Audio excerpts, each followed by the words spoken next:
At the most exclusive charity ball of the year, one man made a fatal mistake. He thought his ex-wife was a ghost from a past he'd successfully buried under a mountain of social media posts and public adoration for his new influencer fiancée. He paraded his new life like a trophy, intending to rub her face in what she'd lost. But he failed to notice the quiet, unassuming man by her side. He didn't realize that while he was busy trying to own the room for a night, her date was about to own the entire building. This isn't just a story of revenge. It's a story about the deafening silence of true power in a world obsessed with empty noise. Sophia Hayes considered the invitation for the third time. The thick, cream-colored cardstock felt heavy in her hands, its embossed silver lettering shimmering under the warm light of her small, meticulously organized apartment. The annual Phoenix Ball for Children's Aid, the Serafina Grand Hotel. It was the event of the season, a place to see and be seen, a glittering constellation of old money, new tech, and the carefully curated fame of the digital age. It was also the last place on earth she wanted to be. 2 years ago, a place like the Serafina was her natural habitat. She had navigated these shark-infested waters with a practiced grace, not as Sophia Hayes, but as Mrs. Leo Vance. She had been the silent partner, the steady hand, the behind-the-scenes strategist who had helped build Leo's boutique marketing firm from a 2-person operation in a cramped office into the Vance lifestyle brand.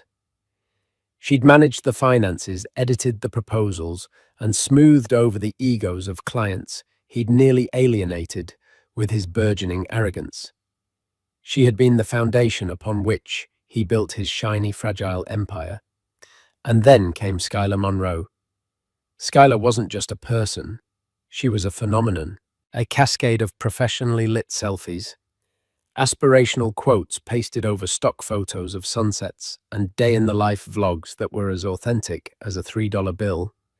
With 50 million followers hanging on her every sponsored post, she was the human embodiment of the world Leo desperately wanted to conquer.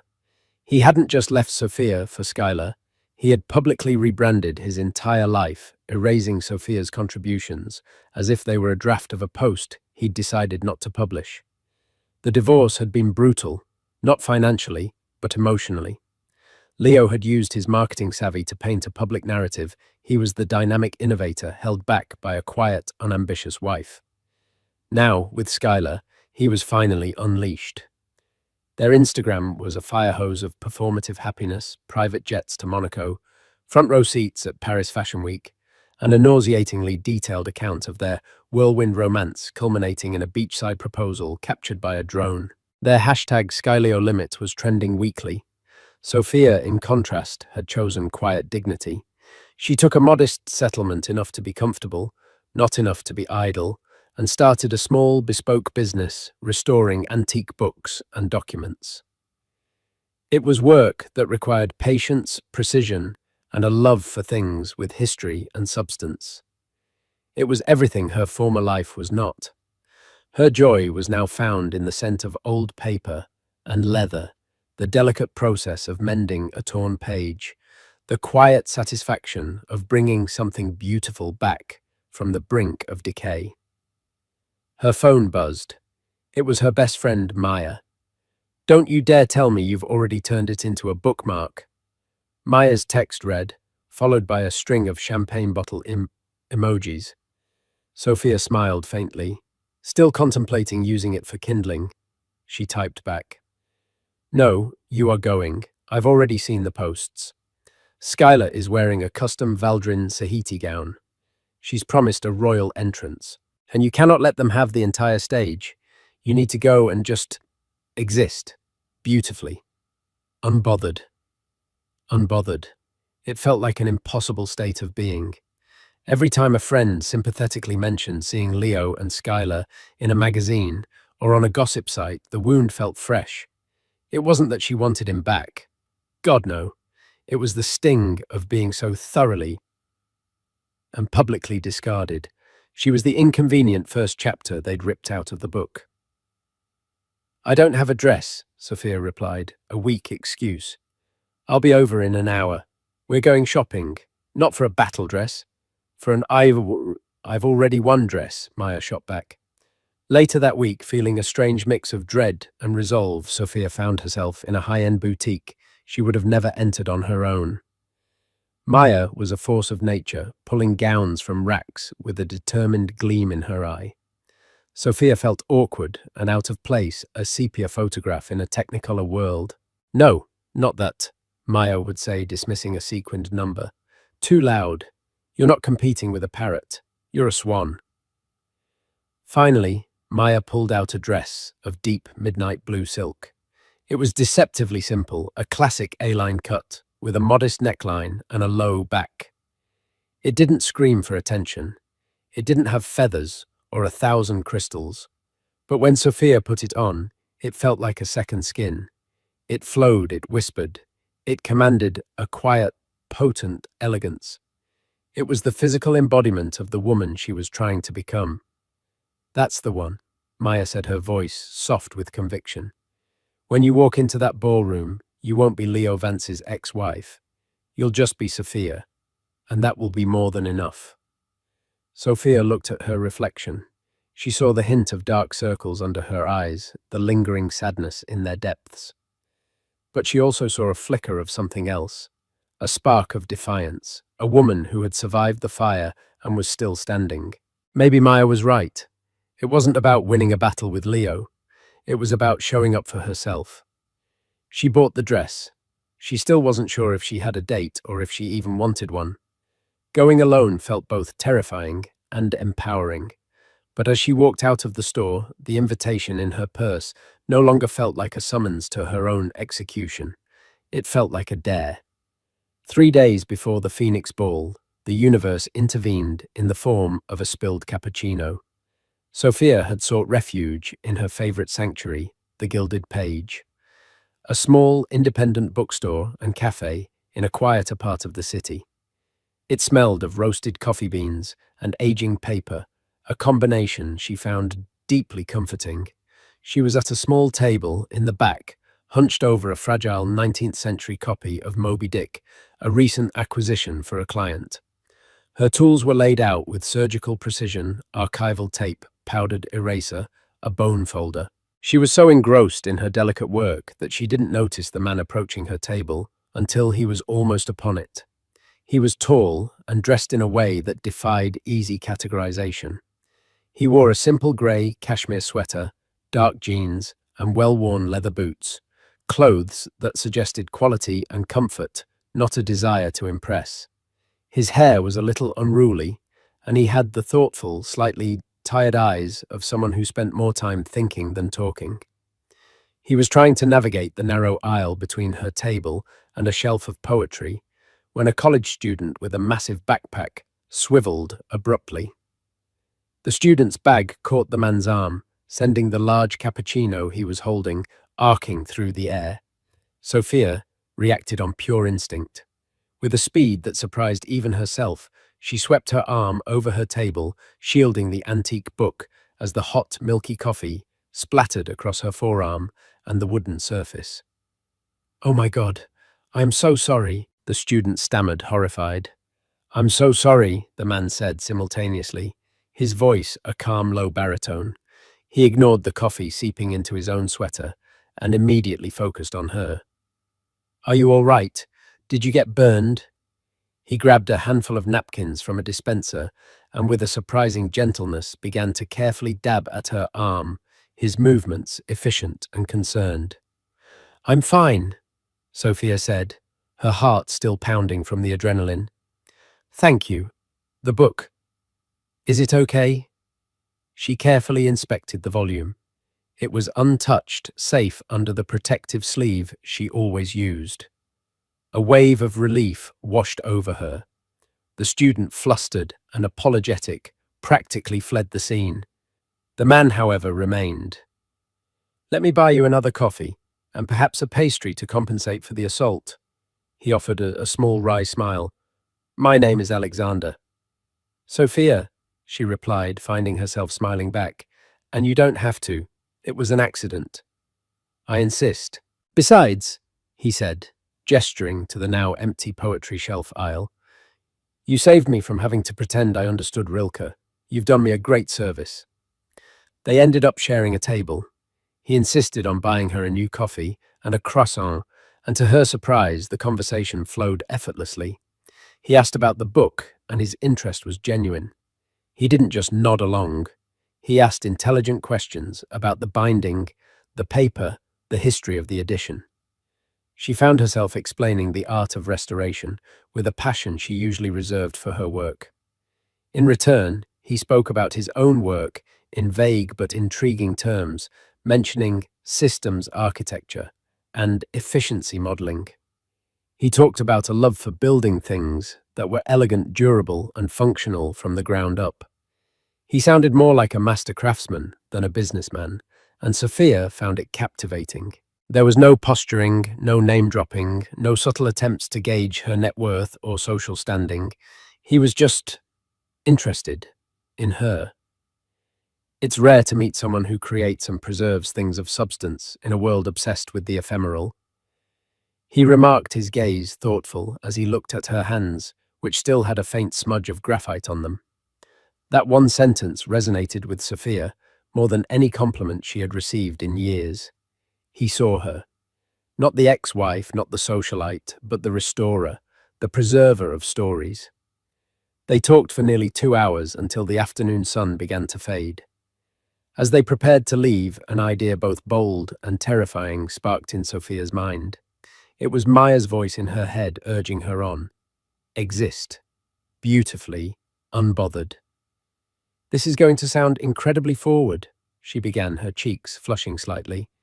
But I have an invitation to a charity event on Saturday, the Phoenix Ball. I was planning on going alone, but... She trailed off, suddenly losing her nerve.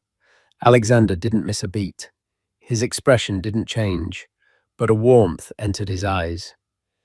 I would be honored to accompany you, Sophia, he said, as if it were the most natural thing in the world. On one condition. What's that? That you tell me the story of the first book you ever fell in love with. And just like that, she had a date. A kind, intelligent, grounded man who seemed utterly unimpressed by the glitz and glamour the ball represented. As she walked home, a genuine, unforced smile graced her lips for the first time in what felt like an eternity. She had no idea who Alexander really was. She just knew that for the first time she was actually looking forward to the gala. She wasn't going to prove a point to Leo.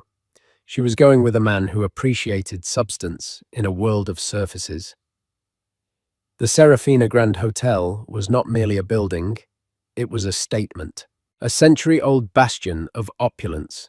Its marble floors gleamed under the weight of colossal crystal chandeliers, and the air itself seemed to vibrate with wealth and influence.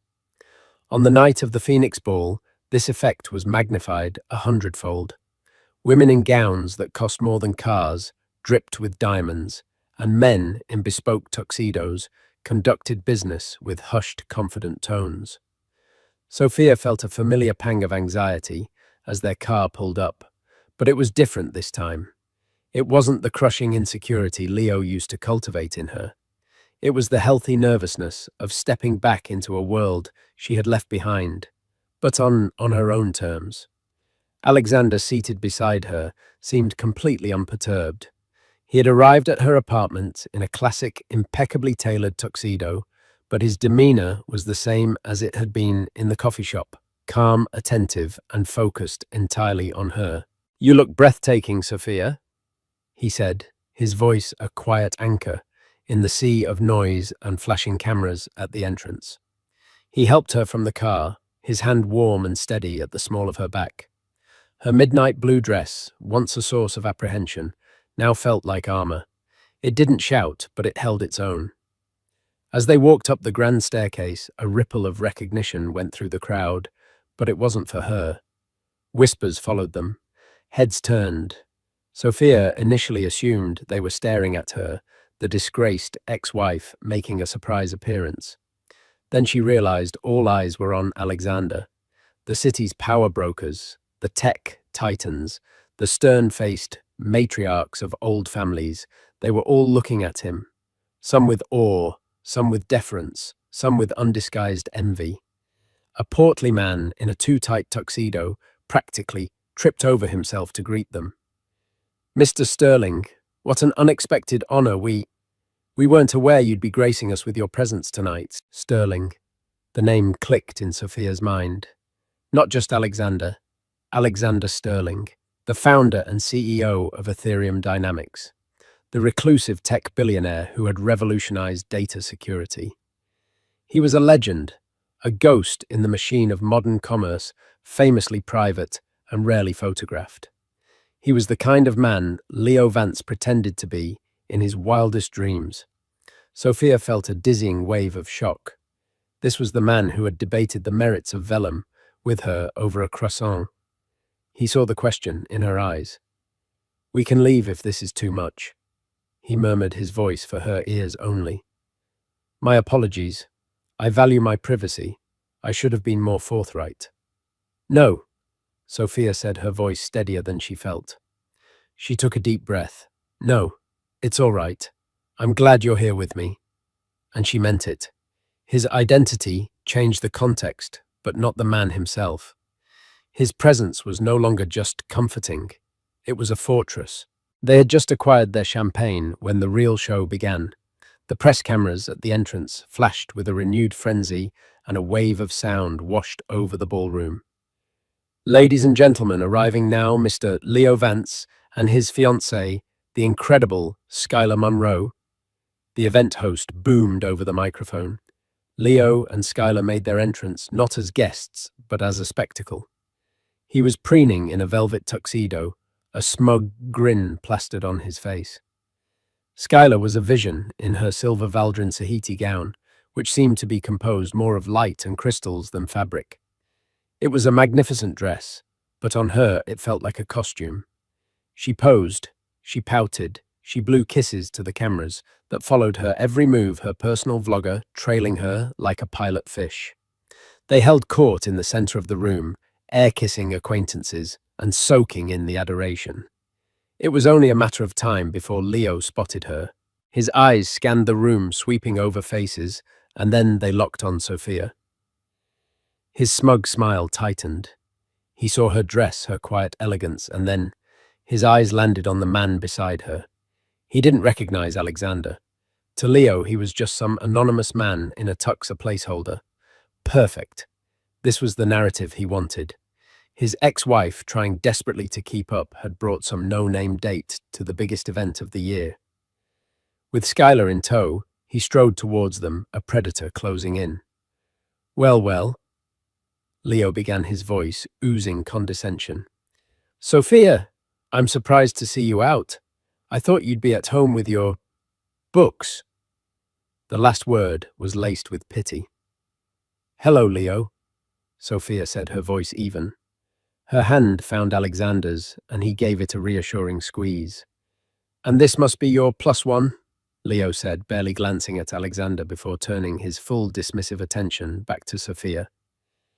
"I want you to meet my fiancée, Skylar Monroe." He presented her as if unveiling a masterpiece. "You've probably seen her work. She's a true force in the digital space." Skylar gave Sophia a smile that was all teeth and no warmth. "Oh, hi," she cooed, her eyes doing a quick, critical scan of Sophia's dress and simple jewelry. "That's a lovely dress. So classic." The unspoken addendum, old boring safe, hung in the air between them. "It's so brave of you to come tonight. All of this must be a little overwhelming." The performance was for her vlogger's camera, which was now pointed directly at them, capturing every nuance of the carefully orchestrated humiliation. Sophia refused to take the bait. "It's a beautiful event for a worthy cause," she said calmly. "It's good to see it so well attended." Leo laughed, a short, sharp sound of disbelief. "Always so diplomatic. Some things never change." He then turned to Alexander, finally, deigning to acknowledge him. "So, what do you do, pal? Let me guess. Accountant, lawyer?" He was trying to place him in a box to categorize and dismiss him. Before Alexander could answer, the event host was back on the microphone. "And now we'd like to present this year's Visionary Philanthropist Award to a man who has redefined the landscape of modern lifestyle branding, Mr. Leo Vance. A smattering of polite applause turned more enthusiastic as Leo's supporters cheered. He beamed, squeezed Skylar's hand, and shot a final triumphant look at Sophia. "Duty calls," he said. "Enjoy the party." From the sidelines. He walked toward the stage, the spotlight following him. Sophia watched him go, the sting of his words sharp and familiar. It was one thing to be discarded, another to be so publicly and cruelly reminded of it. Alexander's hand was still holding hers, a silent, solid presence. She looked up at him and saw that the calm, thoughtful expression on his face had been replaced by something else, a quiet, glacial stillness. He wasn't angry, he was observing, calculating. And in that moment, Sophia had the distinct feeling that Leo Vance had just made the biggest mistake of his life. Leo stood on the stage, bathed in the warm glow of the spotlight, feeling invincible. He held the crystal award in his hand, a tangible symbol of his success. Skylar watched him from the front table, her phone held high, recording his moment of glory for her millions of followers. "Thank you. Thank you." Leo began, his voice resonating with practiced confidence. "They call this the Visionary Award, and it truly takes vision to build something from nothing. It takes drive, it takes passion, and most importantly, it takes having the right partner by your side.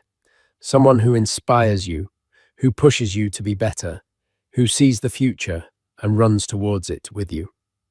He paused, locking eyes with Skylar. "To my incredible fiancée Skylar, this is as much yours as it is mine. You are my inspiration." The crowd applauded. In the background, Sophia stood motionless. Every word was a carefully crafted erasure of her own history. The late nights, the sacrifices, the belief she had poured into him, all of it deleted. She felt a cold knot tighten in her stomach. It wasn't anger anymore. It was a profound, hollow sadness. Alexander watched her face. He saw the flicker of pain in her eyes, the way she held herself perfectly still to keep from shattering. He had seen enough. While Leo continued his speech, boasting about his brand's influence and his unprecedented growth, Alexander discreetly took out his phone. His movements were minimal, almost unnoticeable in the dim light. He typed a short, simple message to a single contact, Robert. "Initiate the Serafina acquisition. Use the discretionary fund. I'm on site. Confirm when complete." He put the phone away. That was all. No dramatic pronouncements, no raised voice, just a quiet command sent out into the digital ether. Leo finished his speech to another round of applause and practically floated back to his table, high on his own rhetoric. He caught Sophia's eye again and gave her a pitying smirk. He then turned to the general manager of the Serafina, a man named Mr. Dubois, who had rushed over to congratulate him. "Mr. Vance, a spectacular speech," Dubois gushed. "Truly, the hotel is honored to host your triumph." "Of course, Dubois," Leo said, waving a dismissive hand. "It's the premier venue in the city. Where else would I be? We bring a certain prestige, don't we?" He leaned in conspiratorially. "Make sure my fiancée's champagne glass stays full. On the house, of course, for the publicity." "Of course, Mr. Vance. Anything you need." It was this small yet telling exchange that solidified Alexander's decision. It wasn't just the personal insult to Sophia. It was the cheap arrogance, the casual disrespect for the people and the place that served him. Leo didn't see a historic hotel. He saw a backdrop for his Instagram. Alexander gently touched Sophia's arm. "Would you care for a walk on the terrace?" he asked, his voice low. She nodded, grateful for the excuse to escape the suffocating atmosphere. They stepped out into the cool night air. The terrace overlooked the city, a breathtaking panorama of glittering lights. For a few minutes they stood in silence. "I'm sorry, Alexander," Sophia said finally. "You didn't sign up for all that." "I signed up to spend an evening with you, Sophia," he replied, turning to face her. "Nothing that happened in there changes that. His words have no power unless you give it to them." Before she could respond, a harried-looking Mr. Dubois burst onto the terrace, his face pale and beaded with sweat. He wasn't looking at Sophia. He was staring at Alexander with an expression of pure, unadulterated shock. Behind him, a woman in a headset. The event coordinator was whispering frantically into her microphone. Mr. Sterling? Dubois stammered, his sycophantic demeanor toward Leo completely gone, replaced by trembling deference. Forgive me, I just received a call from the ownership group, from your people. Alexander simply raised an eyebrow, waiting. There seems to have been a transaction, Dubois said, his voice barely a whisper. A rather significant one, effective immediately. He swallowed hard. Welcome, sir, to your hotel. Sophia froze. She looked from Dubois's terrified face to Alexander's calm one. The city lights swam before her eyes. Your hotel? Alexander gave a slight, almost imperceptible nod. Thank you, Mr. Dubois. I trust my ownership will not be a problem. No, sir, not at all. An honor, a supreme honor. Good. Alexander said, his voice still quiet, yet it now carried the weight of absolute authority. First, please extend my compliments to the chef. The meal has been excellent. Second, please inform the bar staff that all drinks for the remainder of the evening are on me. It's a celebration. Yes, Mr. Sterling. At once. And Mr. Dubois? Alexander added, his voice dropping slightly. There is one other thing. Anything, sir. Alexander's eyes flickered for a moment towards the ballroom, where Leo was laughing loudly, holding his award up for another photo. It has come to my attention that one of your guests, a Mr. Vance, believes his presence here grants him special privileges. He seems to be under the impression that he owns the room. A look of pure dread dawned on Dubois' face. I'd like you to correct that misunderstanding for me. Alexander continued, his tone smooth as silk. Discreetly, of course. Please present him with his final bill for the evening. Everything. His table, his guests' meals, the champagne he so generously offered on the house.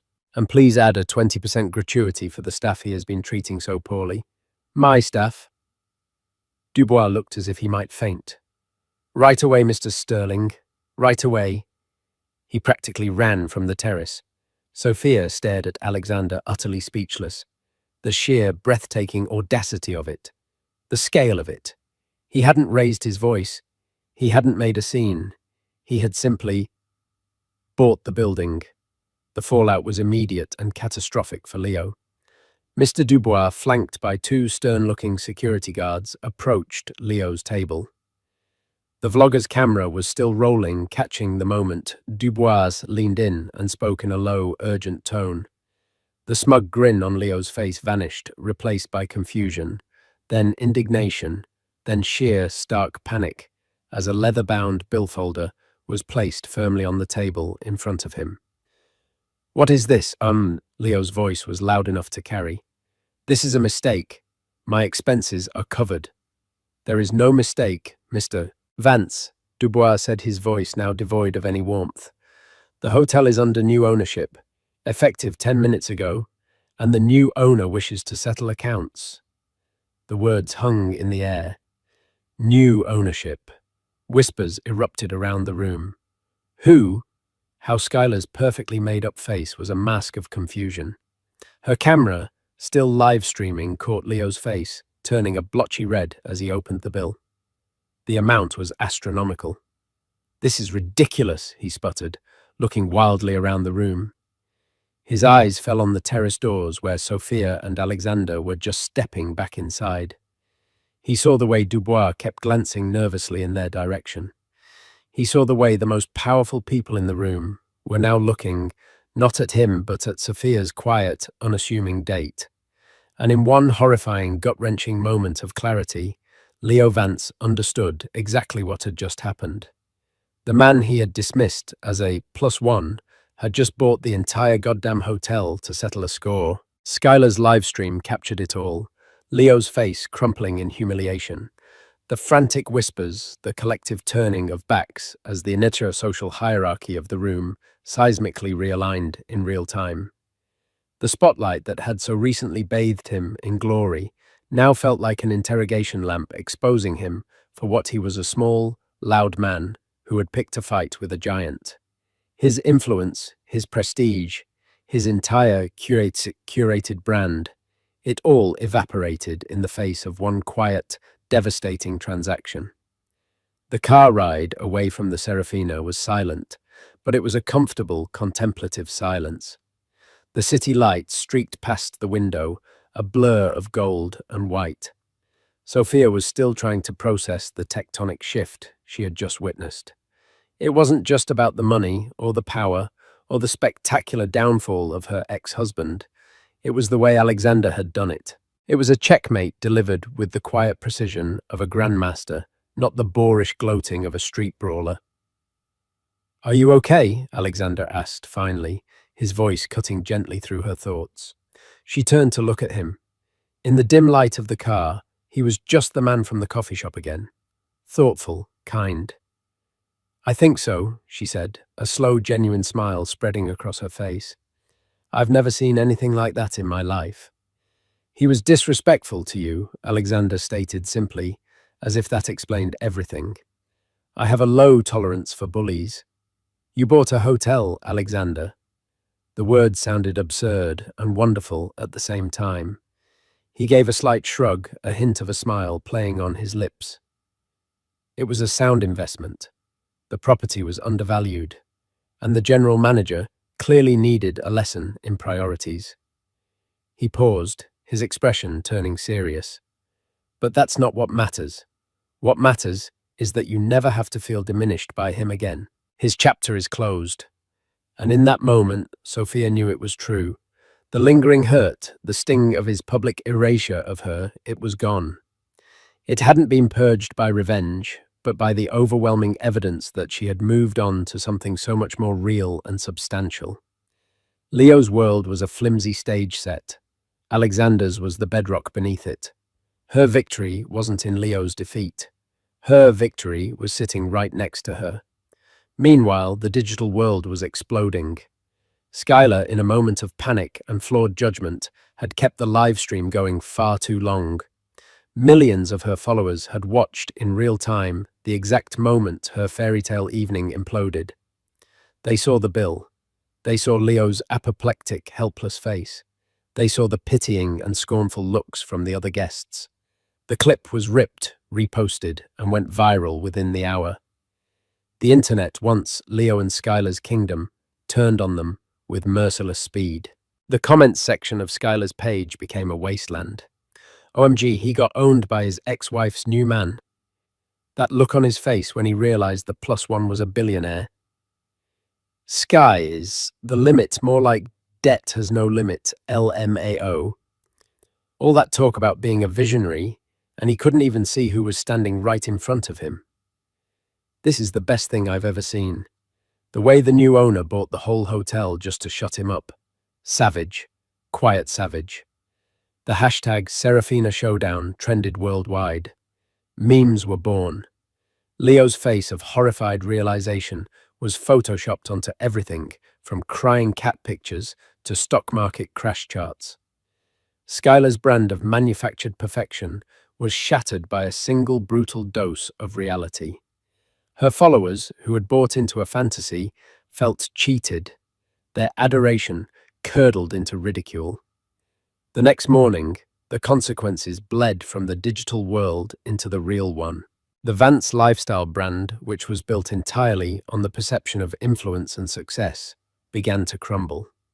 A major athletic wear company that had just signed a 7-figure endorsement deal with Leo and Skylar called to indefinitely postpone the campaign launch. An investor in Leo's latest venture, a high-end men's grooming line, pulled his funding citing concerns about brand integrity. Leo's power had been an illusion, and Alexander had ripped the curtain away for the whole world to see. Sophia woke up to a flood of texts from Maya, mostly just keyboard smashes and links to Twitter threads. She read a few, a strange sense of detachment washing over her. There was no glee, no triumphant fist-pumping. There was only quiet. The noise that had surrounded Leo for years, the noise he had used to drown her out, had finally been silenced. Later that afternoon, her phone rang. It was Alexander. "I have a proposition for you," he said, his voice warm. "I've just acquired a first edition of Dante's Inferno with original Gustave Doré engravings. It's magnificent, but it has some slight water damage on the cover. It needs an expert, and I was hoping that expert might also be free for dinner tonight." Sophia smiled a real unburdened smile. She looked around her quiet apartment at the books, waiting patiently for her care at the life she had painstakingly rebuilt for herself.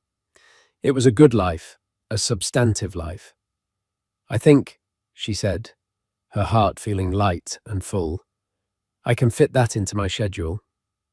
Her new chapter wasn't about the downfall of her ex-husband or the wealth of her new companion. It was about her passion, her strength, her quiet victory. It was about a woman who had learned to find value, not in the noise of public approval, but in the beautiful, resilient substance of her own story. Weeks turned into a month. The digital shockwave of the Serafina showdown had lasting repercussions. Skylar Monroe attempted a clumsy pivot. She posted a tearful black and white video titled "My Truth," where she spoke about the pressures of living a public life and the pain of seeing her relationship scrutinized. It was a valiant effort to reclaim the narrative, but her audience, now cynical, saw it as just another performance. Her engagement plummeted, and lucrative brand deals dried up, replaced by offers from detox teas and mobile games. Her relationship with Leo, built on the unstable ground of mutual brand enhancement, began to fracture under the weight of their shared public humiliation. Their once perfect Instagram feed became sporadic and strained. Leo Vance simply disappeared. He deactivated his social media, and the Vance lifestyle brand website was replaced with a simple "under construction" page. Rumors swirled that he was facing lawsuits from disgruntled investors and had sold his flashy downtown condo at a loss. He had built his identity on a pedestal of perceived success, and when it was kicked out from under him, he had nothing left to stand on. Sophia, by contrast, had never been more visible, yet she remained firmly out of the spotlight. Stories had run in business journals and high society pages about the mystery woman who captivated tech mogul Alexander Sterling. But she declined all interview requests. Her anonymity was her own, and she guarded it. Her business, however, flourished in the most unexpected way. A curator from the prestigious Morgan Library and Museum, who had been at the gala and was impressed by the quiet dignity with which she had handled the confrontation, reached out. He hadn't known about her connection to Alexander at the time. He had simply been told by a mutual acquaintance that she was the best rare book restorer in the field. He commissioned her for a major project, the restoration of a collection of hand-illustrated medieval manuscripts. It was the project of a lifetime work that demanded all her skill, passion, and expertise. Her success wasn't a byproduct of Alexander's wealth. It was the direct result of her own talent, a talent that was finally being recognized on its own merits. Her relationship with Alexander deepened far from the glare of paparazzi and the opulence of galas. They spent weekends at his understated country estate, not hosting lavish parties, but taking long walks in the woods, reading by the fire, and engaging in hours-long conversations about everything from astrophysics to the history of papermaking. He was fascinated by her mind and her quiet strength. She was drawn to his powerful intellect and the profound kindness that underpinned his every action. He never treated her like a conquest or a trophy. He treated her like a partner. He would often sit in her workshop for hours, simply watching her work, content in the shared silence. He once told her, "My world is about building the future, Sophia. It's all code and projections. You keep the past alive. You remind me that some things are meant to last." One crisp autumn afternoon, about 2 months after the gala, Sophia was walking through a park near her apartment. As she rounded a bend, she saw a solitary figure on a bench, staring blankly at the ducks on the pond. It was Leo. He looked diminished. The designer clothes were gone, replaced by a simple jacket and jeans. The arrogant posture was gone, replaced by a weary slump. The charismatic energy had been extinguished, leaving behind a tired, defeated man. He didn't see her, and she had no desire to approach him. She didn't feel a surge of triumph. She didn't feel hatred or pity. She felt nothing at all. He was a stranger, a ghost from a story that was no longer hers to read. She simply continued her walk, the sun warm on her face, leaving him behind in the fading light. That evening, as she and Alexander were preparing a simple dinner together in her apartment kitchen, he handed her a small, beautifully wrapped box. "I believe this belongs to you," he said. Inside was the 19th century copy of Moby Dick from the coffee shop. But it was different. He had had it professionally rebound in the softest midnight blue leather to match the dress she had worn to the gala. On the inside cover, in elegant gold leaf, was a small, embossed whale. "A reminder," he said softly, "of the day you shielded something of substance from a storm." Sophia traced the outline of the whale with her finger, her heart full to bursting. She looked at Alexander, at the genuine love and respect in his eyes, and she knew. True wealth wasn't owning a hotel. True power wasn't commanding a room. True happiness wasn't a hashtag. It was this: the quiet moments, the shared understanding, the profound, unshakable knowledge that she was valued not for who she was with, but for exactly who she was. And that was a victory no one could ever take away.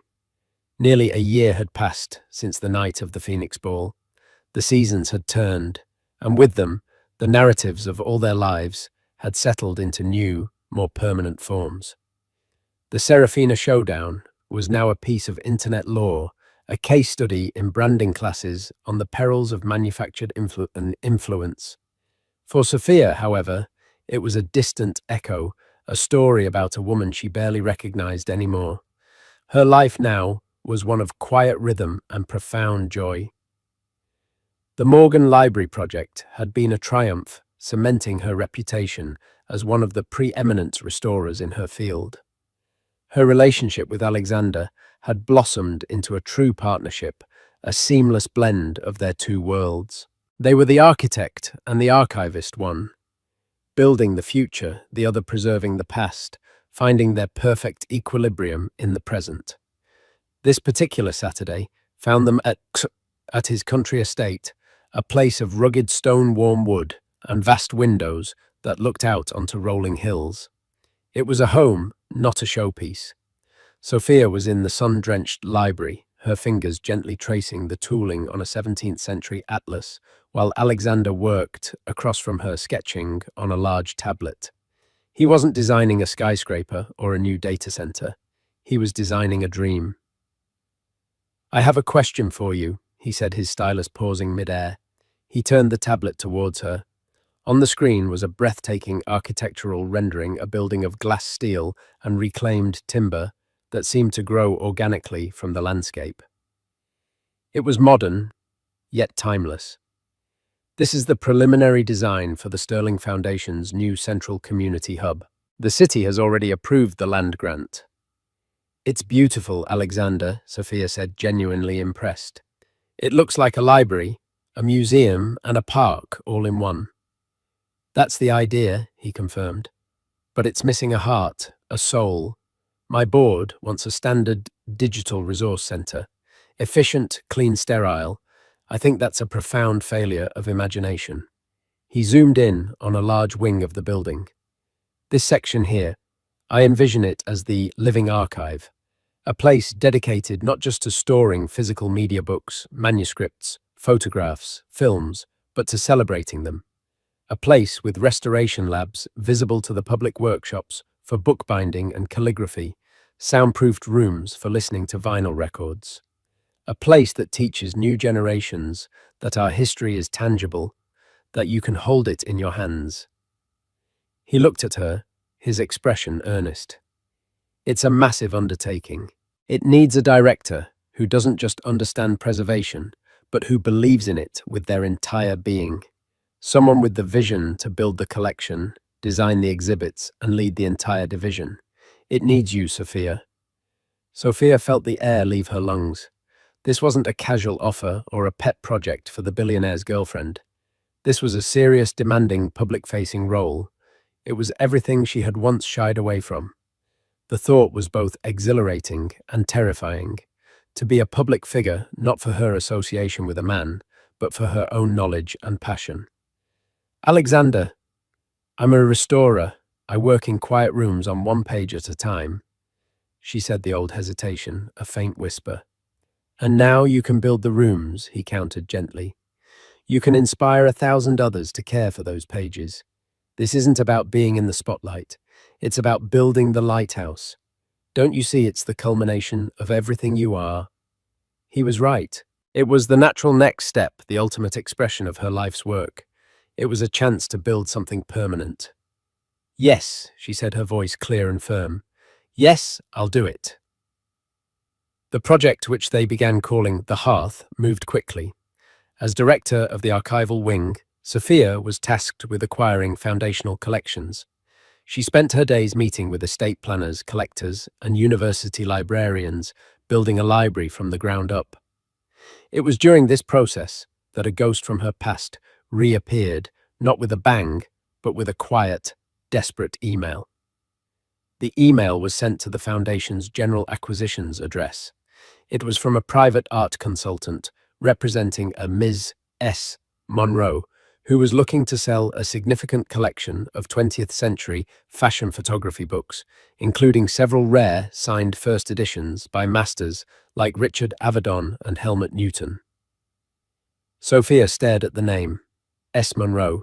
It could only be one person. A quick, discreet inquiry by Alexander's team confirmed it. After her public fall from grace and her breakup with Leo Schuyler Monroe had been forced to liquidate her assets, the photography collection was one of her last valuable possessions. We don't have to pursue it, Alexander told her that evening, his hand covering hers. There are other collections. Sophia thought for a long moment. She remembered the empty performative woman at the gala. She remembered the vicious online comments and the brutal collapse of a life lived on social media. There was no sense of triumph in it anymore, only a grim sadness.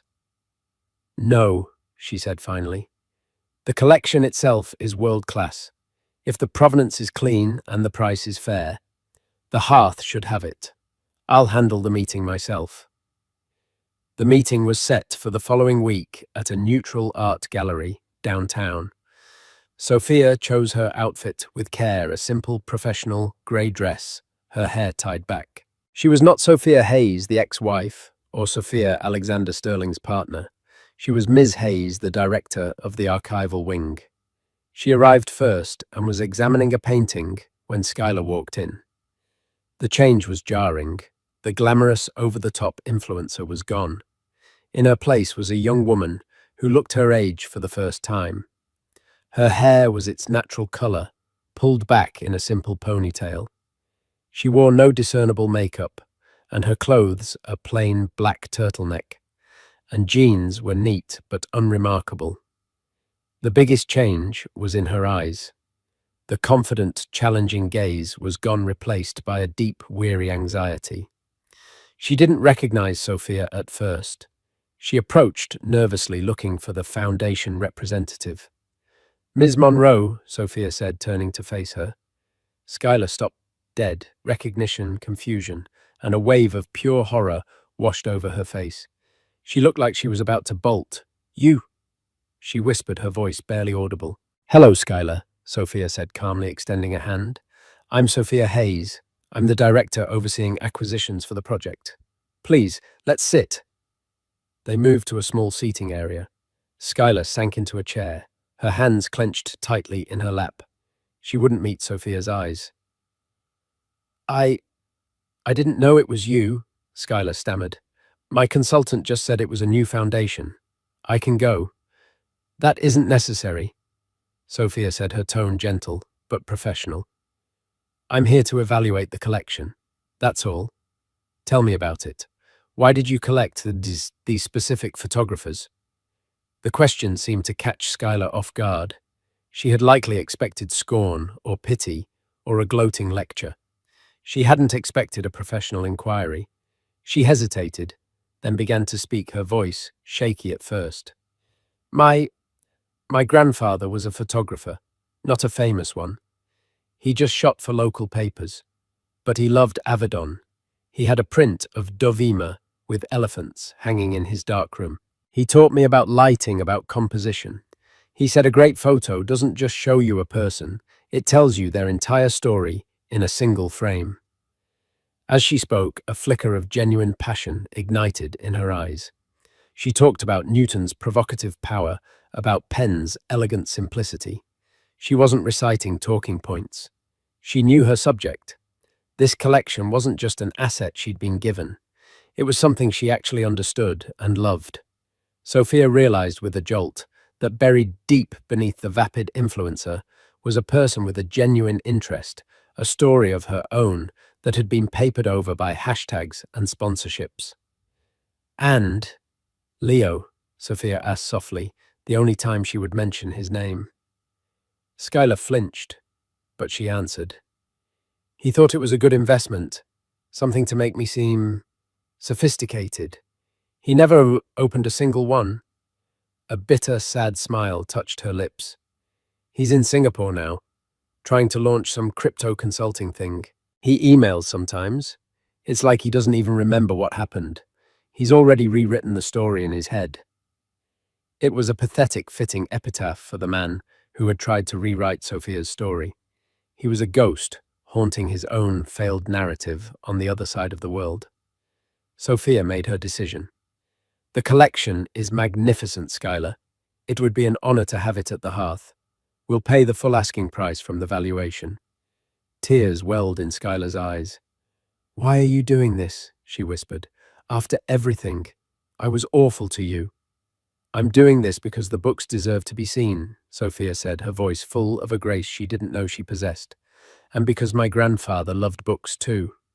She stood up, offering her hand again. Good luck with whatever you choose to do next, Schuyler. Schuyler shook her hand, her grip surprisingly firm. Thank you, she said, and for the first time it sounded real. Months later, the day of the groundbreaking ceremony for the hearth arrived. It was a bright, clear day. Sophia stood at a podium facing a crowd of city officials, donors, and community members. Alexander was in the front row, his eyes fixed on her, glowing with pride. She looked out at the crowd, unafraid. She was no longer a ghost at someone else's feast. This was her stage built on her terms. We stand here today at the beginning of a story, she began, her voice steady and clear, amplified in the open air. A story about building a bridge between the past and the future, between the silent wisdom held in the pages of a book and the infinite possibility of the digital frontier. In an age of fleeting images and disposable information, we are making a promise that our stories, our collective history, will not be erased, that they will have a home, a place of substance, a place to last. She finished her speech to thunderous applause. She walked down from the podium and took her place beside Alexander. Together they picked up 2 silver shovels and alongside the mayor plunged them into the rich, dark earth. As the cameras flashed, Sophia looked at Alexander, her partner, her friend, her love. She thought of the journey that had brought her here, the pain, the quiet, rebuilding, the serendipitous meeting over a spilled coffee, the spectacular night that closed one chapter, and the beautiful, substantive life that had followed. She wasn't the woman who had been humiliated by her ex-husband anymore. She wasn't even the woman who had watched him fall. She was the woman who was now building a legacy, spadeful by spadeful, right here in the light. So what's the real takeaway from Sophia's incredible story? It's a powerful reminder that in a world that shouts true strength, often whispers. While her ex-husband chased the hollow echo of social media fame, Sophia quietly invested in herself, in her passion, and in her own worth. His empire was built on sand, ready to be washed away by the first tide of public opinion. Her foundation was built on the bedrock of authenticity and skill. The dramatic climax at the gala wasn't just about an ex-husband getting his comeuppance. It was about the universe spectacularly realigning to reward substance over surface. It proves that the most powerful currency isn't followers or fame, but self-respect. What happens when the man who threw you away is forced to watch you ascend to a world he can only dream of? For years, Ethan Carter told anyone who would listen that his ex-wife, Olivia, was a career-obsessed workaholic who didn't know the first thing about being a partner. He had his new perfect fiancée, Maddie, the ultimate wife material. He was the winner. But then a single headline shattered his carefully constructed reality, a headline that announced Olivia not just as successful, but as the bride of one of the world's most enigmatic billionaires. This isn't a fairy tale. It's the story of what happens when a man's ego writes checks his reality can't cash. Ethan Carter had a sermon, and he delivered it with the passion of a convert. He preached it at backyard barbecues over craft beers, in hushed tones at upscale restaurants, and in casual asides to his colleagues in the polished corridors of his mid-level finance firm. The gospel was simple. He had finally found true happiness, and its name was Madison Hayes. Maddie, he'd say, a contented smile playing on his lips. She just gets it. She understands what a man needs at the end of a long day. He'd usually be holding Maddie's hand when he said this, her presence serving as Exhibit A in the case for his newfound enlightenment. She was pretty, with a girl-next-door charm, a sprinkle of freckles, and a laugh that was always ready and willing. She worked as a part-time yoga instructor and was training to be a nutritionist. Her ambitions were wholesome, manageable. They didn't threaten to eclipse his own. The unspoken, yet deafeningly loud counterpoint to this sermon was his ex-wife, Olivia Rossi. He rarely used her name. She was simply my ex. The adjectives he attached to her were starkly different: driven, intense, always on, and his personal favorite, just not nurturing. You know, a man wants a partner, not a competitor. He explained to his friend Mark one Saturday as they stood over a grill, the scent of sizzling burgers filling the air. Maddie was inside, laughing with Mark's wife, her silhouette visible through the kitchen window. My ex, she couldn't switch off. We'd be in bed, and she'd be scrolling through market trends on her phone. She'd forget to pick up the dry cleaning because she was closing a deal. The house never felt like a home. It felt like a launch pad for her career. Mark nodded, slowly, flipping a patty.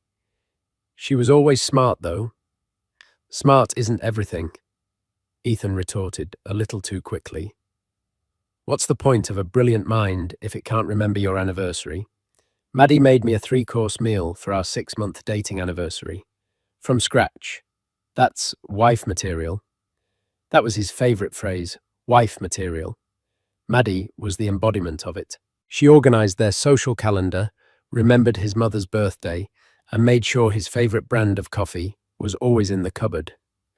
Her world seemed to revolve around building a comfortable, supportive life for him, for them. She admired his work at the firm, listened intently to his stories about office politics, and soothed his ego when a deal went south. She was the calm harbor to his ex-wife's stormy sea. Their divorce had been finalized 2 years ago, and in Ethan's retelling, it was an amicable, logical conclusion. We just wanted different things, he'd say with a shrug. I wanted a family, a home. She wanted a boardroom. He omitted the screaming matches the nights he'd come home to an empty house, not because Olivia was closing a deal, but because she couldn't bear to be in the same room as him. He forgot the way he'd belittled her ambitions, calling her small startup project a cute little hobby. Someone he had convinced himself, and was working tirelessly to convince everyone else, that the failure of his marriage was entirely on Olivia. It was a failure of her femininity, her priorities, her very nature. His engagement to Maddie was his vindication. The 1-carat cushion-cut diamond on her finger was a trophy. Their life together was a portrait of domestic bliss curated for public consumption. Ethan's Instagram was a gallery of their happiness. Maddie laughing as she kneaded dough in their pristine kitchen, the two of them clinking wine glasses on their balcony overlooking the city. A selfie snuggled on the couch with the caption, "Nothing better than a quiet night in with my fiancée. Shh. Wife material, blessed." His friends mostly bought into it. They saw how relaxed Ethan seemed, how much he smiled. They saw Maddie's adoration for him. If they had private reservations, if they remembered the vibrant, witty Olivia and felt a pang of something missing, they kept it to themselves. It was easier to celebrate the new improved Ethan than to question the narrative he was so carefully crafting. One evening, about 6 months into their engagement, Ethan and Maddie were hosting a small dinner party. His boss, Mr. Henderson, and his wife were the guests of honor. Maddie, a gracious host, had prepared an elaborate meal of roast chicken and Dauphinoise potatoes. "Ethan, you are a lucky man," Mr. Henderson said, raising his glass of Pinot Noir. "Madison, this meal is divine. My wife hasn't cooked a meal like this in 20 years. Maddie blushed prettily. "I love taking care of my man." Ethan beamed, placing a proprietary hand on her shoulder. "She's one of a kind. Traditional values. You know how rare that is these days." "Henderson," he shot a meaningful look at his boss. "Some women are so focused on shattering glass ceilings, they forget how to build a foundation at home." It was a direct, albeit anonymous shot at Olivia. He knew Henderson had met Olivia a few times at old company functions and had been impressed by her sharpness. This was Ethan's way of course-correcting that impression, of solidifying his new brand. Later that night, as they cleaned up, Maddie turned to him, her expression earnest. "Did you really mean that? About traditional values?" "Of course I did," he said, kissing her forehead. "You're everything I've ever wanted. You make me happy, Maddie. My ex. She made me tired." Maddie leaned into him, satisfied with the answer. She didn't question the comparison. She accepted it as a compliment, a testament to her own worth in his eyes. She was the woman who had healed him, the one who had succeeded, where the brilliant Olivia Rossi had failed. She had no reason to believe otherwise. Ethan's world was perfectly ordered, his past neatly filed away as a cautionary tale, and his future with his perfect wife material, fiancée, stretching out before him like a calm, sunlit road. He was the protagonist of his own story, the wise man who had made the right choice. And for a little while longer he was allowed to believe it. The illusion of Ethan's victory, so meticulously constructed, was incinerated on a Tuesday morning by the cold blue light of 1,000 screens. It didn't happen in a vacuum. For weeks, a certain name had been bubbling up in the financial news circuits Ethan monitored. Obsessively, Damien Thorne. Thorne was a spectre in the world of high finance and tech, a man who had built a multi-billion-dollar empire from the ground up before he was 35. He was notoriously private. There were maybe 3 or 4 authenticated photos of him in existence, all of them grainy and years old. He gave no interviews, attended no galas, and his company, Ethelred Industries, operated with a level of secrecy that was the stuff of legend. Thorne wasn't just rich, he was a myth. Ethan and his colleagues spoke of Damien Thorne in the same way ancient mariners might have spoken of a kraken, with a mixture of awe, terror, and disbelief. He was a market mover, a kingmaker. A single rumored investment from him could send a stock soaring. On that particular Tuesday, Ethan was in a mid-morning meeting presenting quarterly projections with his usual slick confidence. His phone, which he'd placed face down on the polished mahogany table, began to vibrate. Not a single buzz, but a frantic, insistent series of them. Mark, sitting beside him, shot him a questioning look. Ethan subtly shook his head, trying to maintain focus on his PowerPoint slide. But the buzzing didn't stop. It was a cascade of notifications and digital avalanche. A flicker of irritation crossed his face. He was in the middle of a sentence about market penetration when his boss, Mr. Henderson, cleared his throat. "Ethan, is everything all right?" Henderson asked, his eyes gesturing towards the vibrating phone. "Sounds like you're a popular man this morning." A few colleagues chuckled. Flustered, Ethan mumbled an apology and silenced the device. But the seed of unease had been planted. His presentation faltered, his smooth delivery becoming slightly stilted. He rushed through the last few slides, his mind now preoccupied with the silent, insistent phone in his pocket. When the meeting finally adjourned, Ethan snatched the phone. The lock screen was a chaotic mosaic of notifications. Texts from Mark, his college buddies, his sister. A dozen alerts from news apps. He swiped it open, his thumb hovering over the messages. The first one he saw was from Mark, a simple explosive link to a Forbes article. Above the link, Mark had typed a single sentence. "Ethan, you are not going to believe this." He clicked the link.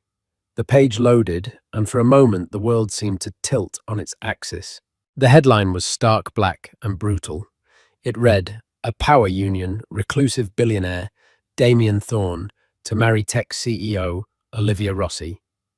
Ethan's breath hitched. It couldn't be. His Olivia. No, there must be another Olivia Rossi, who was a tech CEO. It was a common enough name. He scrolled down his heart, pounding a frantic rhythm against his ribs.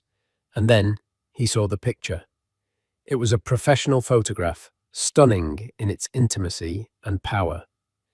Damien Thorne, no longer a grainy myth, but a startlingly handsome man with sharp, intelligent eyes and a jawline that could cut glass, stood with his arm around a woman.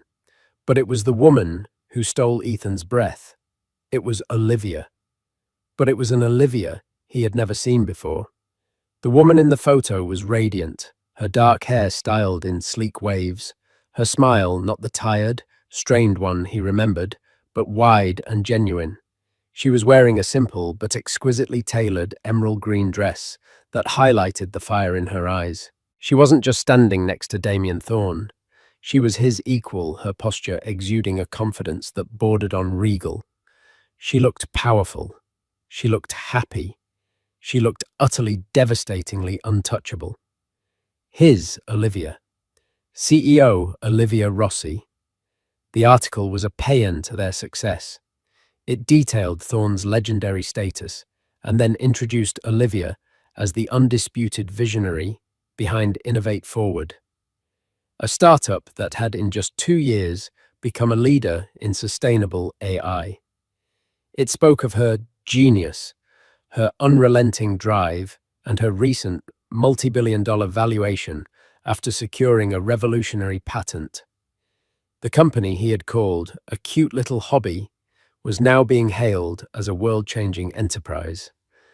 The article mentioned her background, her summa cum laude degree from Stanford, her early work at a top consulting firm. It even included a brief cutting sentence. Rossi, who is divorced, founded Innovate Forward shortly after the dissolution of her first marriage, channeling her formidable energy into her professional ambitions. The words hit him like a physical blow. Channeling her formidable energy. They made it sound like their divorce had been the catalyst for her greatness, the removal of an obstacle, the removal of him. He sank into his office chair, the world around him, muffled as if he were underwater. The fluorescent lights of the office seemed too bright, the air too thin. He clicked on another link, this one to Vogue. The headline was even worse, the wedding of the decade inside Damien Thorne and Olivia Rossi's ultra-private engagement. More photos. Olivia laughing on a yacht, her hand in Thorne's. A close-up of the ring, a colossal flawless sapphire that made Maddie's diamond look like a speck of dust. His phone buzzed again. It was a text from his mother. "Ethan, did you see the news about Olivia Goodness? I suppose all that time she spent on her computer paid off." Even his mother's words, meant to be a form of awkward consolation, felt like a jab. He thought of all the things he had said. "She's not nurturing. She doesn't know how to build a home. I need a partner, not a competitor." He had painted her as a failure in the one arena he deemed important, being a wife. And now the world was celebrating her, Not just for her career, but for landing the most elusive, powerful bachelor on the planet. She hadn't just failed to be his wife. She had leveled up to become a billionaire's bride. His carefully constructed narrative, the gospel he had preached so fervently, had been torn to shreds and set on fire. He wasn't the winner who had wisely traded up. He was the fool who had let a diamond slip through his fingers because he was too blind to see its worth. He was the man who had complained about the rain only to find out the woman he'd left behind had learned to command the storm. The man who championed wife material had just discovered his ex-wife was made of stardust and steel. The door to his office opened, and Mark poked his head in his face, a mixture of pity and morbid curiosity. "Buddy, you okay?" Ethan looked up, his face pale, the Forbes article still burning on his screen. He couldn't form words. All he could do was stare at the picture of Olivia, the woman he thought he knew, the woman he had so confidently dismissed, now smiling at the world from an unattainable height. The news of Olivia's engagement didn't just break Ethan's ego, it haunted him. Olivia Rossi became a ghost in his machine, a phantom presence that permeated every corner of his life, turning his domestic bliss with Maddie into a stage play where he was forgetting his lines. His obsession started subtly. It began with a late-night Google search, then another. Soon he had set up alerts for her name for Damien Thorns, for Innovate Forward. His phone, once a tool for work and a gallery of his life with Maddie, became a shrine to his ex-wife's success. He consumed every article, every blog post, every paparazzi photo he could find. He saw Olivia and Damien leaving a Michelin-starred restaurant in Paris. He saw them at a tech conference in Kyoto, where Olivia was the keynote speaker. He saw a candid shot of them on a windswept Scottish moor, reportedly near the castle Thorn had recently purchased. In every image, Olivia glowed. The fatigue that had perpetually lived under her eyes during their marriage was gone, replaced by a vibrant, focused energy. She wasn't just beautiful, she was formidable. Ethan started to draw comparisons, a slow, toxic poison seeping into his relationship with Maddie. One evening, Maddie was excitedly telling him about a new vegetarian lasagna recipe she had perfected. "It's amazing, Ethan. I used a cashew-based cheese, and you can't even tell the difference. It's so much healthier," she said, her eyes bright with pride. A year ago, he would have praised her, called her a culinary genius, and posted a picture of it with the hashtag #HadWifeMaterial. Now, his mind superimposed a different image over the scene. He remembered an article he'd read that morning. Olivia Rossi, CEO of Innovate Forward, addresses the World Economic Forum on the future of sustainable food production. "That's great, Mads," he said, his voice flat. He pushed the lasagna around his plate. "Really great." Maddie's smile faltered. "You don't like it?" "No, it's delicious, just got a lot on my mind from work."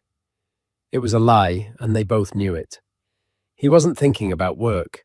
He was thinking about Olivia addressing world leaders while he was eating vegan lasagna. The thought was so absurd, so galling, it soured the taste of the food in his mouth. The ghost of Olivia was present in their conversations too. He would find himself replaying arguments from their marriage, but with a horrifying new clarity. He began to remember the things he had chosen to forget. Flashback. 3 years ago, their old apartment. Olivia is sitting at their small dining table, which is covered in schematics and financial projections. She hasn't slept in 2 days. Her eyes are red-rimmed, but blazing with excitement. "Ethan, look at this," she says, her voice thrumming with energy. "I've streamlined the energy conversion process. The efficiency gain is almost 12 This is it. This is the breakthrough." Ethan glances over from the TV where he's watching a football game. He sees a mess of papers, not a breakthrough. "That's nice, honey. Hey, did you remember to call the plumber about the leaky faucet I reminded you this morning?" Her face falls. The fire in her eyes dims to a hurt flicker. I No, I'm sorry, I forgot. I was so caught up in this. But Ethan, this is huge. This could get us our first round of seed funding. He scoffs, turning back to the game. Liv, it's a hobby, a cute little project. How many of these breakthroughs have you had? Let's be realistic. Real people have to deal with real-life things, like leaky faucets. The memory was so vivid, it made him flinch. He hadn't just been dismissive, he had been cruel. He had taken her passion and belittled it into a childish pastime. Her cute little project was now valued at over $5 billion. He had complained about a leaky faucet while she was trying to build an ark. Maddie began to notice the change. He was distant, irritable. The adoring gaze he once fixed on her now seemed to look straight through her. He stopped posting about her on social media. The wife material, compliments, dried up completely. One Saturday morning, she found him staring at his laptop, his face a mask of grim fascination. She crept up behind him and saw what he was looking at, a lengthy profile of Olivia in Wired magazine. It was filled with quotes from her colleagues praising her leadership and vision. "Are you okay, Ethan?" Maddie asked softly. He slammed the laptop shut as if he'd been caught looking at pornography. "Yeah, fine. Just keeping up with the competition." "She's not your competition, Ethan," Maddie said, her voice laced with a growing insecurity. "She's your ex-wife, and she's marrying Damien Thorne."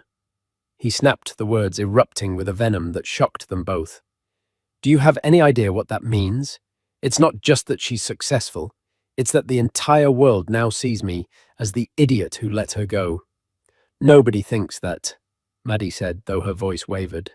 Was she trying to convince him or herself? "Oh, they do," he said, his voice dropping to a bitter whisper. "They look at me, and they think, that's the guy who wasn't good enough for Olivia Rossi. And then they look at you and they think—" He trailed off, but the implication hung heavy and ugly in the air between them. "And they think you're the consolation prize." He didn't say it, but Maddie heard it. She saw it in his eyes. Every time he looked at her now, he was comparing her to the ghost of Olivia. Her wholesome, supportive ambitions now seemed small and insignificant in the shadow of Olivia's global success. Her knowledge of nutrition seemed trivial compared to Olivia's knowledge of quantum computing. The very qualities he had praised as wife material were now in his mind evidence of her inferiority. The haunting became a full-blown obsession. Ethan started driving by the old brownstone he and Olivia had once shared, a place they'd sold during the divorce. He would park across the street and just stare at it, lost in a fog of regret. He started trying to piece together the timeline. She had founded Innovate Forward just 3 months after their divorce was finalized. She must have been planning it, working on it during their final year together, the same year he was complaining that she wasn't paying enough attention to him. He had thought her distraction was a sign of her failing as a wife. He now understood it was the sign of her preparing for a new life, a life that didn't include him. He hadn't just lost her, he had been systematically and surgically removed from her path to greatness. The realization was a slow, agonizing burn, cauterizing his pride and leaving behind a permanent scar. He was no longer the protagonist of his own story. He was a footnote in hers. The digital ghosts were not enough. Ethan's obsession demanded a confrontation in the flesh. He needed to see her, to speak to her, to somehow recalibrate the reality that had spun so violently out of his control. He couldn't just be the man who read about Olivia Rossi in Forbes. He had to force her to acknowledge him, to see him, to give him something. He wasn't even sure what. An explanation. An apology. Validation. He knew that a direct approach was impossible. Calling her would be pathetic.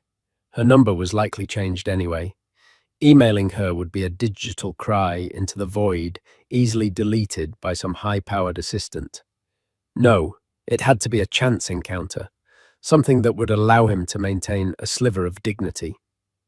His opportunity came in the form of a high-profile charity gala for the city's children's hospital.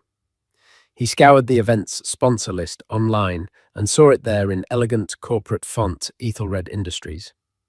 Damien Thorne's company was a platinum sponsor. It was almost certain they would be there. Getting tickets was a feat in itself.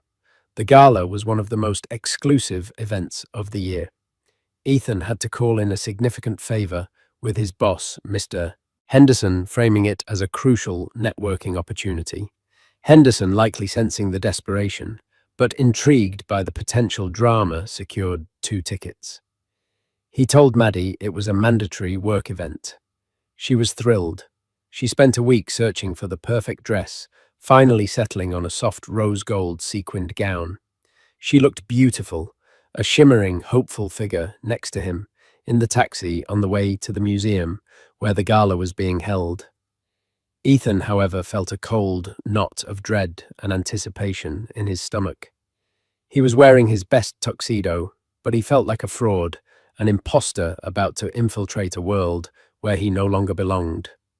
The museum's grand hall was breathtaking, transformed into a celestial wonderland of twinkling lights and cascading white florals. The city's elite mingled their diamonds and laughter echoing off the marble floors. Ethan scanned the room, his eyes darting over clusters of politicians, socialites, and business tycoons. And then he saw them. They were standing near the grand staircase, a magnetic center of gravity in the glittering crowd. Damien Thorne was exactly as he appeared in photographs, tall, impeccably dressed, in a custom-tailored suit, exuding an aura of quiet, unshakable power. But again, it was Olivia who commanded Ethan's attention. She was wearing a gown of deep sapphire blue, a clear nod to her engagement ring. The dress was a marvel of minimalist architecture, sleek and severe, yet incredibly feminine. It clung to her form, its sharp lines accentuating the confident way she held herself. Her hair was swept up in an elegant chignon, showcasing a pair of diamond earrings that glittered like captive stars. She wasn't just in her element, she was the element. People orbited her, listening with rapt attention as she spoke, her gestures animated and precise. Maddie saw them too. Wow! She breathed, her grip tightening on Ethan's arm. That's her. She's stunning. There was no jealousy in her voice, only pure, unadulterated awe. It made Ethan feel even worse. He steered them towards the bar, his throat suddenly dry. He needed a drink. He needed a plan. He watched her for 20 minutes, a predator stalking his prey. He saw her part from Thorne's side to speak with an elderly woman in a wheelchair, her expression softening with genuine warmth. He saw her laugh at something a city councilman said, a full-throated, joyful sound that he couldn't remember ever hearing from her. This was his moment. She was alone. "I'll be right back," he muttered to Maddie, leaving her by a marble pillar. He walked towards Olivia, his heart hammering against his ribs. Each step felt like wading through wet cement. She had her back to him, finishing her conversation. As the woman in the wheelchair was wheeled away, Ethan stepped forward. "Olivia," she turned. Her eyes, those fiery, intelligent eyes, landed on him. For a fraction of a second, there was a flicker of surprise, a ghost of the woman he once knew. Then it was gone, replaced by a cool, polite neutrality.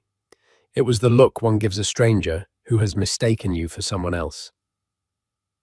"Ethan," she said. Her voice was calm even. There was no anger, no pain, no shock. There was nothing, and the nothingness was the most painful response of all. "Fancy seeing you here." He managed the words, sounding lame and rehearsed even to his own ears. "It's a fundraiser for the Children's Hospital," she replied, a slight arch in her eyebrow. "I sit on the board. It's not really up to Fancy." The implication was clear. "I belong here. What are you doing here?" "Right, of course. That's great," he stammered. "You look, well, the news, I mean. Congratulations. It's incredible." "Thank you," she said. She didn't elaborate. She didn't ask how he was. She simply stood there, a portrait of patience, waiting for him to finish whatever this was, so she could move on. I just, he floundered, searching for the right words. I guess I was surprised. A tech CEO. Who knew? He tried for a light, teasing tone, the kind they used to share. It fell completely flat. Her expression didn't change, but her eyes hardened almost imperceptibly. I knew, she said simply. The simplicity of the statement was a blade to his gut. It recontextualized their entire past. He thought he was the one in control, the one setting the terms of their life.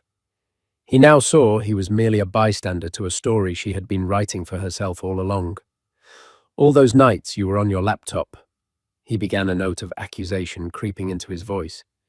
You were building all this. You never told me. A flicker of something, not anger, but perhaps pity, crossed her face. You told me it was a cute little hobby, Ethan. You said real people have to worry about leaky faucets. I learned to stop sharing my dreams with people who would only belittle them. Her words were not a shout, but a quiet, clinical dissection of his failure. He had no response. She was right. From across the room, Damien Thorne had noticed their interaction. He began to walk towards them, not with aggression, but with a calm, purposeful stride. He was a shark gliding through water, effortless and dominant. Everything all right, darling? Thorne asked, his voice a low baritone. He slid his arm around Olivia's waist, his eyes locking onto Ethan's. It was not a threatening gaze, but an assessing one. He was sizing Ethan up, and in a single glance, dismissing him as irrelevant. Perfectly fine, Olivia said, leaning into Thorne's embrace. She turned her smile to him, a smile of genuine affection and partnership. Ethan was just offering his congratulations. That's civil of you, Thorne said to Ethan, his tone making it clear he thought it was anything but. Ethan felt himself shrink under Thorne's gaze. He was outmatched in every conceivable way, wealth, power, status, and most devastatingly in his role in Olivia's life. He was the past, a footnote. Damien Thorne was the present and the future. Just then, Maddie appeared at his side, looking nervous and out of place. Ethan, is everything okay? She asked. Olivia's eyes moved to Maddie. Her expression softened for a moment. She gave her a small, almost imperceptible nod, a gesture of female solidarity that completely excluded Ethan. In that moment, he realized Olivia didn't hate him. He didn't register enough to be hated. He was an obstacle she had overcome, a lesson she had learned. We should go, Olivia said to Thorne, completely turning her back on Ethan. Dr. Evans wanted to discuss the new pediatric wing.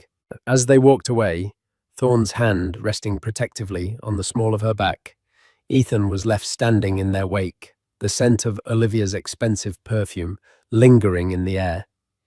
He felt Maddie's hand on his arm, a grounding but unwelcome touch. He had engineered the collision, hoping to cause a dent, a spark, something to prove he still had an effect on her. Instead, he was the one left wrecked on the side of the road, watching her drive off into the stratosphere without a glance in the rearview mirror. The disastrous encounter at the gala sent Ethan into a downward spiral. The cool dismissal from Olivia and the silent, authoritative presence of Damien Thorne played on a loop in his mind. He became sullen, withdrawn, and openly resentful. His relationship with Maddie, already fractured by his obsession, began to crumble under the weight of his misery. She tried to be supportive, but her attempts to comfort him were met with irritation. Her wife-material qualities, her patience, her gentle nature now grated on his nerves, serving only as a reminder of everything Olivia was not. The real twist, the final nail in the coffin of Ethan's self-delusion, didn't come from a headline or a public humiliation. It came from the past, in the form of an old friend and a drunken, pathetic confession. Her name was Clara, a mutual friend from the early days of Ethan and Olivia's marriage. She had been Olivia's confidant and had always maintained a friendly, if more distant relationship with Ethan after the divorce. Maddie, in a desperate attempt to understand the man she was supposed to marry, had reached out to Clara for coffee. She wanted to know what Olivia was really like, hoping to find a flaw, a crack in the perfect facade that would make her feel less like a second-place trophy. They met in a quiet cafe, and Maddie, her voice trembling slightly, explained the situation. He's obsessed with her, Clara. Since the news about her engagement, he's a different person. He looks at me. He looks at me like I'm not enough. I just need to understand what their marriage was like. Why did they really break up? Clara sighed, stirring her latte. She had seen Ethan's narrative play out on social media and through the grapevine. She had stayed silent out of loyalty to Olivia, but seeing Maddie's genuine pain changed her mind. Olivia had moved on to an unassailable, new life. Perhaps it was time the truth of the old one was told. Ethan has his version of the story, Clara began carefully. The one where Olivia was too ambitious and not domestic enough. That's not a lie exactly. It's just not the truth. She leaned forward, her voice low. About a year before they separated, Olivia wasn't just working on her hobby. She had a real shot. She had a meeting lined up with a venture capital firm, a big one. They were seriously interested in her initial proposal for what would eventually become Innovate Forward. She was terrified and ecstatic. It was all she could talk about for weeks. Maddie listened, her heart sinking. The meeting was on a Friday, Clara continued, her eyes fixed on Maddie's. The Thursday night before she and Ethan had a massive fight. He accused her of abandoning their life together, of caring more about nerdy spreadsheets than about him. He told her she was going to fail, that she was delusional for thinking she could compete in that world. It was brutal. The next morning, Olivia went to the meeting, and she bombed. She was rattled, her confidence was shot. The feedback was that her financial projections, the very core of her pitch, were a mess. They were filled with small but critical errors. The VC firm passed, telling her the project lacked financial viability. She was devastated. She thought she had choked under pressure. Clara took a deep breath before delivering the final blow. A few weeks later, Olivia was clearing off their shared computer, and she found the original presentation file in the trash bin. She looked at the file's history. It showed that the night of their big fight, after she had gone to bed, someone had logged in at 2 a.m. and spent 30 minutes in the document, that someone had systematically altered key figures in her financial model. Tiny changes, almost impossible to spot unless you knew what you were looking for, but enough to make the whole projection fall apart under scrutiny. Maddie felt the blood drain from her face. "No," she whispered. "There were only two people who had the password to that computer," Clara said softly. "Olivia and Ethan." The truth was a horrific, ugly thing. Ethan hadn't just been an insecure, unsupportive husband who belittled his wife's dreams. He had been a saboteur, fearing her potential success, fearing she would outgrow him. He had actively, maliciously, and secretly crippled her chances. He hadn't just failed to encourage her, he had tried to ensure she would fail. The divorce hadn't been about wanting different things. It was because Olivia had discovered his ultimate betrayal. She never confronted him with the proof she was too broken and too proud. She simply packed her bags and left, deciding that a clean break was better than a war. She would rebuild on her own, far away from the man who had tried to tear her down. That night, Maddie went home in a state of shock. The apartment she had so lovingly decorated felt cold and alien. Ethan was on the couch drinking scotch and morosely scrolling through his phone, no doubt looking for more news about Olivia. The sight of him stewing in his self-pity over the success he had tried to prevent was repulsive. The final vestiges of her love and sympathy for him evaporated, replaced by a cold, clear disgust. She didn't confront him immediately. She waited. Her moment came 2 nights later. Ethan came home late, stumbling and drunk from after-work drinks with colleagues. He was in a maudlin, self-pitying mood, ranting about how unfair the world was. "She has everything," he slurred, slumping into a chair. "Everything.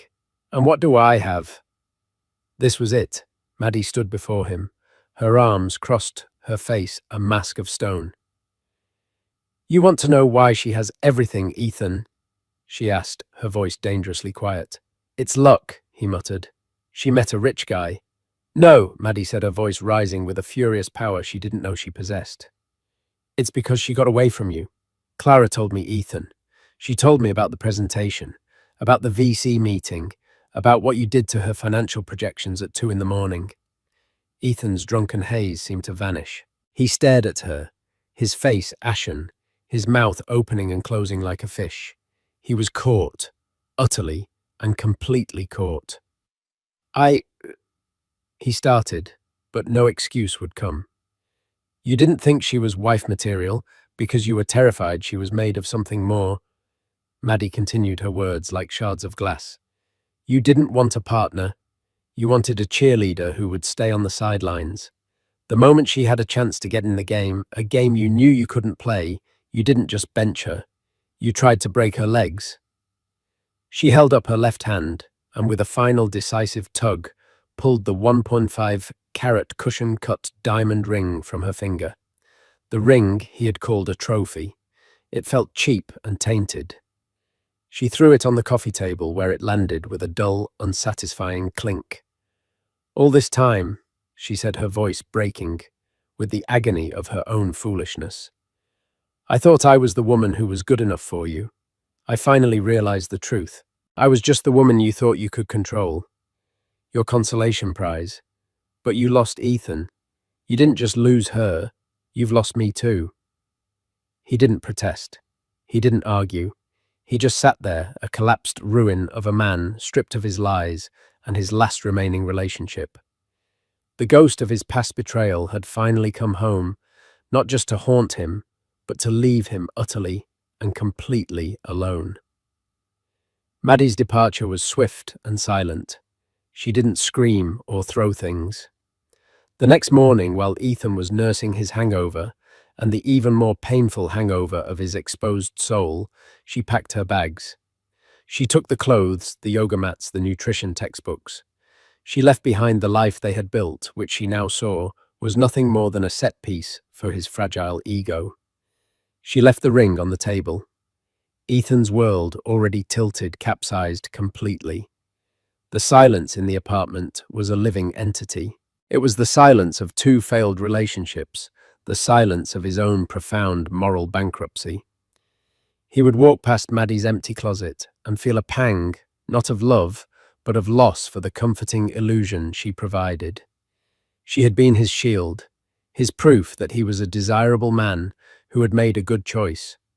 Without her, he was just the guy who sabotaged his brilliant wife and then got dumped by his fiancée. His work suffered. The slick confidence that was his primary professional asset evaporated. His colleagues, who had all seen the news about Olivia and had undoubtedly heard the whispers of his breakup with Maddie, treated him with a mixture of pity and contempt. Mr. Henderson called him into his office one afternoon. "Carter," he said without any preamble, "your numbers are down. You look like hell. Whatever is going on in your personal life, get it sorted. This firm doesn't pay for baggage." The humiliation was absolute. He was failing everywhere. He was the common denominator in his own life's wreckage. He made one last desperate attempt to salvage something. He composed a long, rambling email to Olivia. It was a pathetic cocktail of apology, self-pity, and twisted justification. He admitted to the sabotage, but framed it as a moment of weakness, a desperate act by a man terrified of being left behind. He wrote about how he had never stopped loving her, how he realized now she was the only one for him. He ended it by begging for a chance to talk, to explain himself in person. He hit send in the dead of night, fueled by scotch and desperation. The reply came less than an hour later. It was not from Olivia. It was from an email address he didn't recognize with the subject line, "A final communication." The message was brief and utterly devastating. "Mr. Carter, this email is to confirm that Ms. Rossi has received your message. It is also to inform you that a legal team has been retained to handle any and all future correspondence from you. Any further attempts to contact Ms. Rosie, Mr. Thorne, or their associates, either directly or indirectly, will be met with immediate legal action, including but not limited to a restraining order. Your email has been logged as evidence of harassment. We trust this is the final communication required on this matter. Sincerely, the Office of Damien Thorne. It wasn't even a lawyer's name. It was an anonymous edict from the machine that now protected Olivia. He hadn't just been dismissed. He had been classified as a threat, a nuisance to be managed by underlings. The woman he had once shared a bed with was now so far removed from him that he couldn't even reach her with an apology. He was a piece of spam caught in the filter of her new magnificent life. A few weeks later, the final act of his humiliation played out on every screen in the world. Vogue released the exclusive photos of the wedding. It wasn't a lavish, ostentatious affair, as he might have imagined. It was an event of breathtaking taste and quiet power. The ceremony took place at the Scottish castle he had read about under a canopy of ancient trees. There were only 50 guests. The photos showed Olivia in a wedding dress that defied convention. It was elegant, structured, and modern, with clean lines and a powerful silhouette. She looked less like a princess and more like a queen. But it was the expression on her face that truly broke him. In every photo, she radiated a joy so profound and serene, it seemed to light up the ancient landscape. It was the look of a woman who was not just loved, but seen valued and revered for exactly who she was. The photo that went viral was a candid shot of her and Damien Thorne during the reception. They weren't looking at the camera. They were looking at each other, laughing, a shared joke or a moment of understanding passing between them. They were a team, partners, competitors on the same side, conquering the world together. Ethan stared at the picture on his phone, sitting alone in the sterile apartment that Maddie had left. He saw everything he had thrown away and everything he had tried to destroy.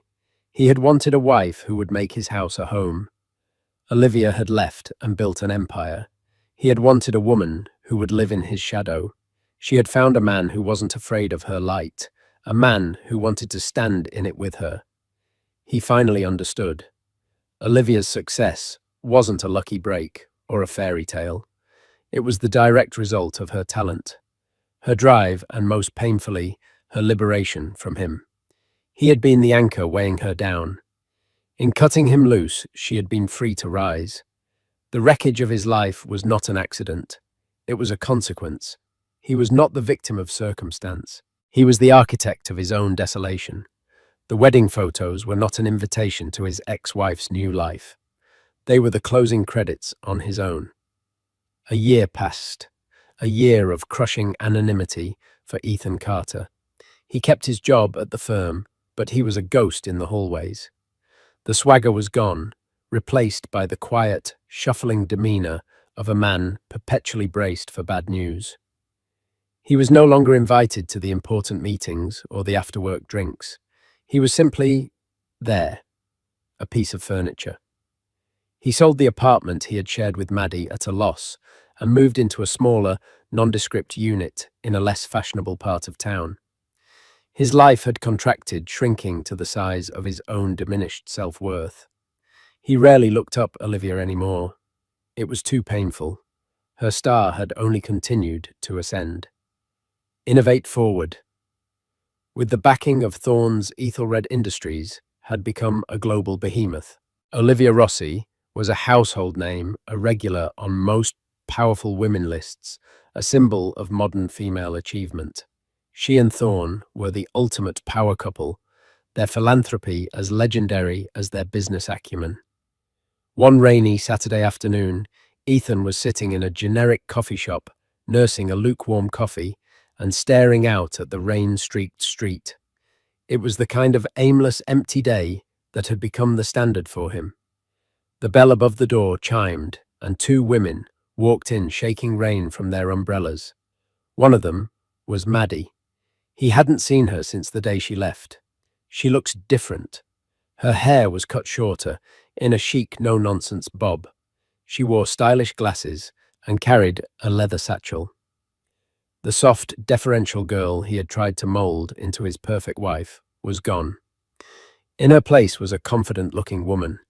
Their eyes met across the small cafe, a flicker of recognition, then surprise.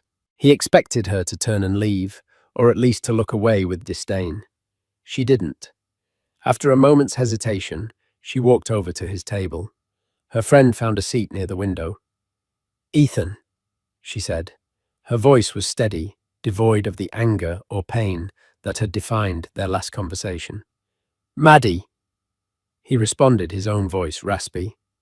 "You look great." "I am great," she said, and it was a simple statement of fact. "I went back to school, full-time. I'm finishing my master's in public health policy. I want to work with non-profits, help design community wellness programs." "Wow," he said, genuinely surprised. "That's impressive." "It's what I always wanted to do," she explained. "Before I met you, I just sort of, put it on hold. I thought I wanted something else." She looked at him, not with pity, but with a kind of clinical curiosity. "I heard you moved." "Yeah," he said, gesturing vaguely at his drab surroundings. "Downsized." An awkward silence fell between them. It was the silence of a shared history that neither of them was proud of. "For what it's worth," Maddie said, finally breaking the silence. "I hope you're okay." "I'm getting by," he lied. She gave him a small, sad smile. "You know, for a long time I was so angry. At you, but also at myself for believing your whole wife material nonsense. I made myself smaller to fit into the box you wanted for me." She paused, gathering her thoughts. "But then I realized something. Olivia wasn't the only one who got away from you. I did too. And in a way, you did me a favor. You showed me exactly what I don't want. I don't want to be wife material. I want to be me." Her words weren't meant to be cruel, but they were the most profound indictment of his life he had ever heard. He had been so focused on his loss of Olivia, this larger-than-life figure, that he had barely registered the true nature of his loss of Maddie. He hadn't just lost a fiancée, he had lost a good person, whom he had actively tried to diminish. "I have to go," she said, nodding towards her friend. "Take care of yourself, Ethan." He watched her walk away, rejoining her friend with an easy laugh. She picked up her satchel, adjusted her glasses, and walked out of the cafe, back into her new, self-defined life. Ethan was left alone at his table, the coffee cold, the rain still falling outside. He finally understood the full scope of his tragedy. His story wasn't about an ex-wife who became a billionaire's bride. It was about a man who was so afraid of the light in others that he chose to live in the dark. He had been offered 2 chances at love, 2 different but equally valuable women, and he had squandered them both through his own insecurity. He didn't have a wife, a fiancée, or even a narrative anymore. All he had was the quiet, persistent, and undeniable knowledge that he was the architect of his own empty room. And for the first time, he didn't blame Olivia, or Maddie, or Damien Thorne. He had no one to blame but the man staring back at him in the faint reflection of the rain-soaked window. So what's the real takeaway from Ethan's story? It's a harsh reminder that when you try to define someone else's worth, you often just reveal your own limitations. Ethan thought he wanted wife material, but what he really wanted was a mirror that only reflected the version of himself he liked. He tried to dim Olivia's light, only to be blinded by her eventual brilliance. He underestimated Maddie, only to watch her walk away and build a life of purpose he could only envy. He lost not 1, but 2 incredible women, not to fate or bad luck, but to his own suffocating ego.